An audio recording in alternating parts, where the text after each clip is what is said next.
আমাদের পরিস্থিতি যেমনই হোক না কেন, ভালো মন্দ দুরকমই থাকবে। জীবনে চলতে গেলে ভালো পরিস্থিতি মন্দ পরিস্থিতি দুটোই থাকবে, কিন্তু এই ভালো মন্দ পরিস্থিতিতে নিজেকে শান্ত রাখতে হবে, সঠিকভাবে চলতে হবে। আপনি কোনো একটা খবর পেলেন, যে খবরটা হয়তো খারাপ, সেই খবরের জন্য আপনি তাড়াহুড়ো করে বেরিয়ে যেতে চাইছেন। আপনি বেরোবেন, কিন্তু মাথাটি ঠান্ডা করে বেরোন, কারণ আপনি তাড়াহুড়ো করে যাবেন, আপনার যে কোনো বিপদ হবে না তার তো কোনো মানে নেই। আপনাকে সেই সময় মাথা ঠান্ডা করে ধীরে সুস্থে যেতে হবে। কাজ আপনাকে করতে হবে, কিন্তু মাথাটি ঠান্ডা করে ধীরে সুস্থে কাজটি করতে হবে। আবার আপনার ভালো কোনো একটা খবর এলো, আপনি সেখানেও তাড়াহুড়ো করে বেরিয়ে যাচ্ছেন, তাতে আপনার নিজে যে অসুবিধে হবে না।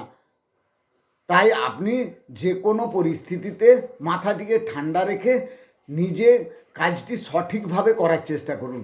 দেখবেন সব কাজই হয়ে যাবে, আর সব পরিস্থিতিই কেটে যাবে।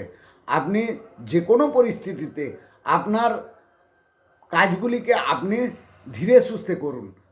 আপনাকে কাজ যখন করতে হবে তখন আপনি ধীরে সুস্থে করবেন, কখনোই তাড়াহুড়ো করবেন না। আমরা যখন কোনো পরিস্থিতির মুখোমুখি হয়, আবার আমরা ভেঙে পড়ি। ভেঙে পড়লে চলবে না। আপনাকে সেই সময় এগিয়ে চলতে হবে, থেমে থাকলে হবে না। আস্তে আস্তে মাথাটি ঠান্ডা রেখে ধীরে সুস্থে কাজগুলি করে যেতে হবে। আপনি করে যান, দেখবেন আপনার কাজ হয়ে যাবে। আর যে কোনো মানুষ এই তাড়াহুড়ো করতে গিয়েই কিন্তু তার অনেক সমস্যার সম্মুখীন হয়, আর আপনি সেই সমস্যার সম্মুখীন হবেন। তাড়াহুড়ো করবেন না, ধীরে সুস্থে চলুন, আস্তে আস্তে চলুন, দেখবেন সব ঠিক থাকবে। অর্থনৈতিক পরিস্থিতিতেও আমাদেরকে কিন্তু সেই মাথা ঠান্ডা রাখতে হবে। আবার সাংসারিক পরিস্থিতিতে ভালো মন্দ থাকে, সেখানেও আপনাকে মাথা ঠান্ডা রেখে সমস্যাগুলিকে সমাধান করতে হবে। আর আপনি মাথা গরম করবেন, তাতে আপনার কোনো সমস্যাই সমাধান হবে না, আরও সমস্যা বাড়বে।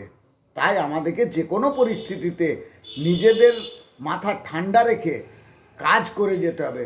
নিজের লক্ষ্য পূরণের জন্য কাজ করে যেতে হবে।